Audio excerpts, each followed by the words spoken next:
आपके साथ जाओगा। कबीर सब जग निर्धना, धनवंता ना कोई, धनवंता सो जानियो जिस पर राम नाम धन होवे। कि सारा संसार निर्धन है, जिसके पास सत्य भक्ति जो राम का नाम का धन है, यानी सच्चे मंत्रों की कमाई जो है राम नाम का धन होता है, वो एक धनवान है। बाकी संसारिक संपत्ति, भौतिक जिसके पास संपत्ति है उसको अध्यात्म मार्ग में धनी नहीं माना जाता। फिर क्या बताते हैं कबीर, राम रटत निर्धन भलो और टूटी घर की छान है, वो सुंदर महल किस काम के जहाँ भक्ति नहीं भगवान। पुण्यात्माओं, आज परमात्मा के बच्चे जिनको दीक्षा प्राप्त हो चुकी है, उसके परिवार के अंदर एक मिनी आश्रम बन गया। ऐसा स्थान बनाया जाता है जहाँ भगवान के स्वरूप को रखते हैं, जहाँ परमात्मा की ज्योति जलाई जाती है। सभी उठकर वहाँ प्रणाम करते हैं। सुबह और शाम दोपहर को भगवान की चर्चा चलती है, रमैणी होती है, आरती होती है, सुबह के नित्यनेम होते हैं। फिर दिन में जब भी टाइम लगता है, कोई मंत्र कर रहा है, कोई सिमरन सतनाम का कर रहा है, तो कितना माहौल बदल गया। ना उसमें बकवाद बतलावा वो नो बोला, वो नो बोला, उसका नाश होगा, उनका ऐसे नुकसान होने वाला है, वो ऐसे गलती करते हैं। तो इस तरह की बकवादें बतला के उस परिवार, उस घर के अंदर हम ये कुविचार छोड़ देते थे। फिर वो कुविचार हमारे मस्तिष्क में टकराते रहते थे, हमें डिस्टर्ब रखते थे, शांति नहीं होने देते हैं।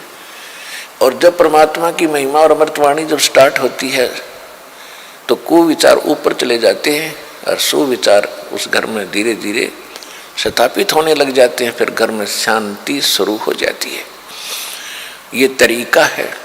अब कहीं भी परमात्मा की चर्चा नहीं, सुबह उठते या तो न्यूज़पेपर पढ़ देंगे जिनमें कोरी झूठ बकवाद भर रखी होती है, समाचार पत्र, या टीवी चलाएंगे, समाचार सुन लेते हैं, सारे दिन बकवाद गड़े, या फिर फिल्म देखेंगे। तो जब तक प्राणी के पूर्व जन्म के शुभ संस्कार चलते हैं तब तक वो कुछ भी करता रहे, और सपने में भी भगवान याद ना करो, उसको सारे सुख मिल रहे होते हैं। तो संसार ये देखता रहता है, भगत भी डिस्टर्ब हो जाते हैं कि हम भक्ति भी कर रहे हैं, हमें आपत्तियों का फिर भी कोई ना कोई सामना करना पड़ जाता है, और दूसरा व्यक्ति सारा दिन बकवाद करते हैं, शराब पीते हैं, ताश खेलते हैं, राजनीति में बड़े रहते हैं, और कोई भी बुरे काम की कोई टाल नहीं उनके, और वो फिर भी सुखी है। तो इसको देखकर विचलित ना होना, परमात्मा के बताए इस पॉइंटों को, बिंदुओं को ध्यान से सोचना। कहते वो पिछले जन्म के पुण्यकर्मी प्राणी हैं, और जब तक उनके पुण्य चलेंगे वो कितने को वध करो, उनको कोई हानि होने वाली नहीं है।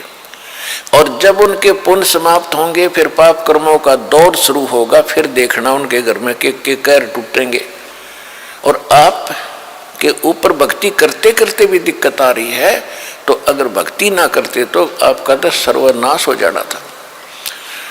विचार कीजिए, जैसे आप जी ने सर्दी के मौसम में कंबल ले रखा है या स्वेटर पहन रखी है और सर्दी फिर भी लग रही है, तो ये ना सोचना कि आप उस स्वेटर ने आपका बचाव नहीं कर रखा। अब जैसे यहाँ भक्त कई कहते हैं जी हमने पाठ भी करवा लिया, जोत भी बोल दी, चौथी हाजरी भी लग गई, अभी तक हमें कोई विशेष लाभ नहीं हो पा रहा। ये तो हो ही नहीं सकता कि जब आप इतना कर्म कर रहे हो भक्ति का तो कोई लाभ ना हो। ये तो आपकी अनजान सोच है, बालक बुद्धि है। अब जैसे सर्दी का मौसम है, किसी ने स्वेटर पहन ली और फिर भी उसको सर्दी लग रही है, तो ये ना सोचना कि स्वेटर ने अपना काम ना कर रखा। स्वेटर अपना काम कर रही है, लेकिन सर्दी अधिक है तो उसके लिए जर्सी और पहन ले ऊपर के। और उसके बाद भी सर्दी महसूस हो रही है तो कंबल ओढ़ ले। यानी ये नहीं है कि ये कहना कि मैंने जर्सी भी पहन ली फिर भी सर्दी का लग रही हाथ पैरों को, तो ये तो अनजान व्यक्ति कहेगा जिसने इस प्रोसेस का पता नहीं, भगवान के मार्ग का ज्ञान नहीं। तो जो आप पुण्य कर रहे हो और विधिवत कर रहे हो, पूरी विधि यहाँ पर प्राप्त है। गुरु जी के बिना दान करना व्यर्थ है। आप जी को सतगुरु मिले, आप जी को विधि मिली है, आपको